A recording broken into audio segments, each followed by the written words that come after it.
또 하나는 군사 전문가시잖아요. 예. 나토가 군사 동맹 아닙니까? 그렇죠. 나토는 군사 동맹체죠. 냉전 시절에 미국이 구소련을 봉쇄하려고 했던 것처럼 이번에는 러시아, 중국을 이쪽에서는 유럽, 이쪽에서는 아시아가 봉쇄하려고 하는 거잖아요. 군사적으로. 네. 근데 우리는 러시아하고 적대 관계가 아니란 말이야. 중국하고는 경제적 거래가 많고 여길 왜 들어가냐 이거죠. 예, 지금 윤석열 대통령이 나토에 가서 있는 것은 대단히 위험한 행보라고 봅니다. 한반도의 안보의 불안정성은 훨씬 높아집니다. 왜냐? 나토는 군사동맹이에요. 나토는 예전에는 가장 큰 위협을 러시아로 봤어요. 최근에는 제2 위협을 중국으로 보고 있습니다. 그래서 아태와 북대서양을 연결해서 러시아와 중국을 포위하겠다라는 전략을 가지고 있고 이번에 중국을 도전적인 요인, 위협적인 제2나라로 하는 신전략 개념을 이번에 채택할 거예요. 거기에 줄을 선 것이죠. 네 나라를 초청을 했어요. 아태 지역에 호주, 뉴질랜드, 일본, 한국. 이 나라를 연결을 해서 중국과 러시아를 포위하겠다. 그렇기 때문에 중국과 러시아와 적대시하겠다는 메시지를 줄 수가 있습니다. 왜냐하면 군사동맹이니까요. 예, 가서 경제협력을 하겠다, 방산협력을 하겠다 하는데 사실 핀란드하고 정상회담하고 어긋났잖아요. 핀란드는 지금 관심이 없어요, 한국에. 제일 관심이 뭐냐? 자신들이 나토에 들어가는 문제예요. 그러니까 나토 회원국 정상을 만나야지 왜 우리나라 대통령을 만나겠어요? 가면은 들러리예요, 그냥. 할 수 있는 것들이 많지 않습니다. 그리고 이번 회담에 주는 우크라이나 전쟁을 어떻게 지원할 것인가, 러시아 위협을 어떻게 대응하고 중국 위협을 대응할 것인가에 대한 논의지 한반도의 경제에 대한 관심이 없는 그 회의체입니다. 나토는 미국, 캐나다하고 대서양 연안의 국가들이 러시아의 위협을 느껴서 만든 거잖아요. 네. 우리가 거기 왜 들어가? 핀란드, 스웨덴, 우크라이나 보고 이번에 러시아로부터 위협을 느낀 거야. 그래서 그 군사동맹 안에 들어가야겠다고 생각하는 것이고 우리는 러시아로부터 군사적 위협을 느끼지 않아요. 러시아의 한국에 대한 이미지도 굉장히 좋아. 위협을 느끼지 않는데 왜 굳이 그 군사동맹에 들어가냐고.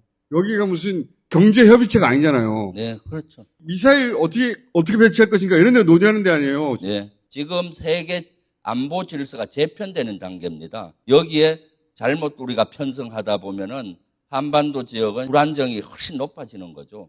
중국하고 우리가 여러 가지 갈등이 생기고 러시아하고도 갈등이 생기다 보면 바로 경제의 여파가 가는 것이고 자칫 잘못하면은 우크라이나의 전쟁의 불씨를 우리 한반도로 가지고 올 수가 있고. 그럴 이유가 뭐가 있어요? 네, 그리고 또 그냥 다자회의 30명의 유럽 정상을 만나구나 이렇게 생각할 수가 있는데 G20처럼 생각하는 거죠. 나토는 군사 동맹, 군사 얘기밖에 할 게 없어요. 우크라이나에 대해서 군사 지원을 좀 해줘라. 그동안은 비군사 분야만 지원을 해줬잖아요.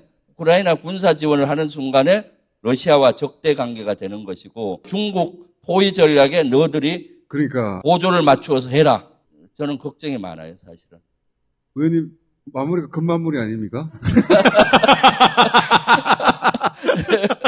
벌써 내려가야 될 시간입니까?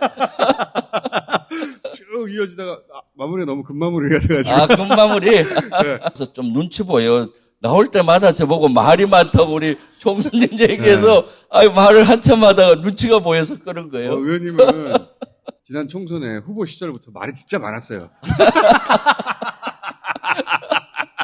그래서 오늘 나올 때 우리 그 비서진들이 당부하더라고요. 오늘 총수 얘기하는 것만 답변해라. 자기들이 봐도 우리 의원님 말씀이 너무 많다. 그래서 제가 금마무리 끊었는데. 편집이 돼서 나가니까 모르잖아요. 많은 얘기를 합니다. 끊이지 않고. 모처럼 나왔을 때 우리가 관심 가져야 되는 문제를 막 얘기하는 것이죠. 의원님, 오신님이 또 한 가지만 더.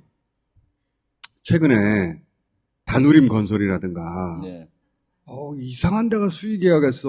네. 그런 분명히 있잖아요. 예. 저는 그걸 보면서 무슨 생각이냐면 진짜 큰 덩어리는 국방부 예하에 10개가 넘는 보안시설들이 어딘가로 막 이전되고 엄청난 보안공사들이 있을 텐데 그것도 이런 식으로 된다면 이건 덩어리가 어마어마한 거 아니냐 이런 생각이 쭉 스쳐 지나가더라고요. 그럴 가능성을 배제 못하죠.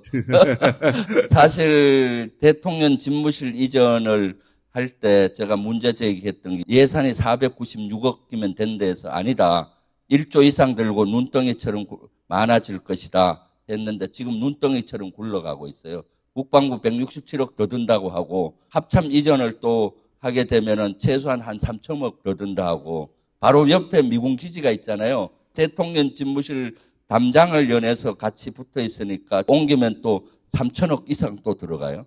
이렇게 눈덩이처럼 들어가는 거 하나 하고 국방부 건물들은 대다수가 안보시설이에요. 특히 국방부 합참여기는 핵심 부서이기 때문에 그 핵심 부서는 수의 계약도 가능하도록 일부 예외 조항이 있어요. 그걸 이용해서 다 그렇죠. 수의 계약하고 그럴 비공개를 해버리면 가능성이 있기 때문에 우리가 두 눈 바짝 뜨고 감시하고 잘 해봐야 되겠죠.